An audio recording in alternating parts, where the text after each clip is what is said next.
It goes by the name of lean, purple drank, and double cup, and is included in the lyrics of many rap songs. It's codeine, and dealers in Soweto are doing a roaring trade, selling it in the streets. Here in Zola, Soweto, Siphe and his friends source their lean from various places. Some people get it directly from the pharmacy. Some people have connections within the pharmacy, so they have friends who actually deal with these things. Maybe they deliver them, or they're the ones that pack the thing. So they have contacts with them, and then it's easier access than having to go to a pharmacy, because some pharmacies still want a doctor's note to actually be able to give you some. So people have connections now. A local dealer agreed to speak to us if we concealed his identity. I was dealing with like 4 pharmacies, but I had my special pharmacy that I was using. The other 3 pharmacies I was using, I was using them when there's no product on that pharmacy that I was using. So I just had like 4 connections on pharmacies, like in terms of getting the codeine and buying the product and stuff in bulk. And they knew what you were going to do with it? Yes, they knew. He says people come to him for lean in case doctors and pharmacists ask questions. Because I don't ask many questions, I just give them the product and they just give me the money. So there's that relationship that we have with them. So other people cannot go to the pharmacist, because now on some other pharmacy they'll be like asking too many questions, especially if you want to get like 3 or 4. So with me I can even give you like 10 of them without like asking anything. A former dealer showed us how easy it is to buy codeine from a pharmacy. He bought 17 bottles of Bronclear in one transaction. No questions asked. In Zola, let me just say that there's a lot of people who have like started selling codeine. So there's a lot of dealers. If I'm not mistaken, it might happen that we are like 25 now or something, dealers of codeine only.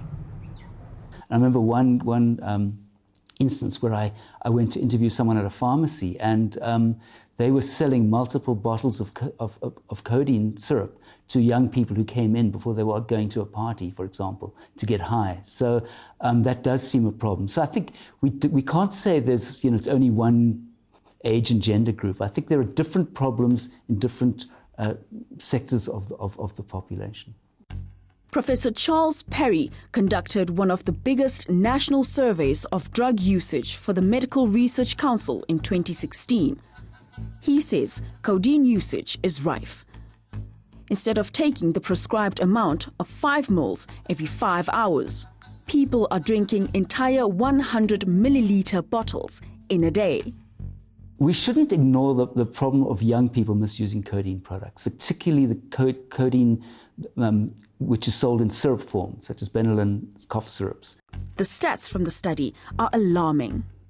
It was 1.5% of males and 2.3% of females in the South African National Representative Sample who said that they used codeine products, for example, to get high, so not for therapeutic use. Basically, we're talking of, say, on average, about 2% of the adult population of South Africa.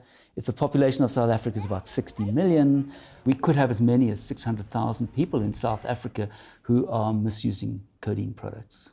Jerry thinks it's popular because it's such a cheap high. I'll be like getting the product where like they'll be selling it for like at the cheaper price, about 25 bucks. So selling the Bronclear, I'll be selling it with 35 rand. So I'll be making the profit of how much? I'll be making the 10 rand profit. On my good days, it might happen that I sold like 80 bottles a day, maybe 100 sometimes, 50 sometimes, if like it depends on how much money people are willing to buy that product. So if there's a lot of hype, it might happen that I can even sell 200 containers of codeine a day. Pharmaceutical Society past president Johan Creer is well aware of the codeine problem and has been searching for solutions for several years. Being a Schedule II drug, it can be sold over the counter. South Africa is one of the very few countries in the world that still has codeine available as an over-the-counter or a pharmacist prescribed medication. Along with Australia, where it was recently upscheduled to prescription only. Some countries like Greece, you cannot bring in codeine-containing products at all. United States, of course, being the biggest user of medication, it is available without a prescription there. He says pharmacists are meant to keep a record. So the patient have to give their name, address, phone number each time that a codeine-containing product is being sold to them there. Because that in itself will sort of act as a deterrent, for the person will know, sort of, oh, I've got to leave my ID number and everything. Maybe somebody, but no, they're not doing it.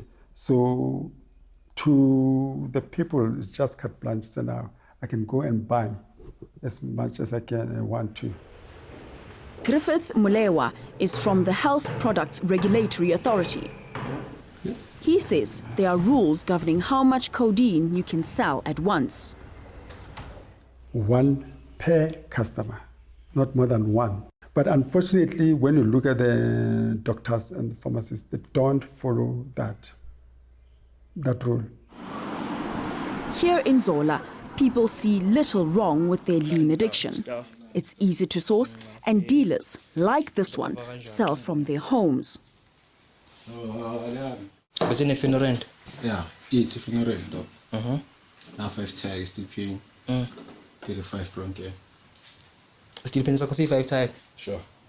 Sipe has seen the effects on some of his friends. I've had friends who passed out in front of me drinking lean. I've had friends who went to the hospital and been hospitalized for maybe a week because of lean.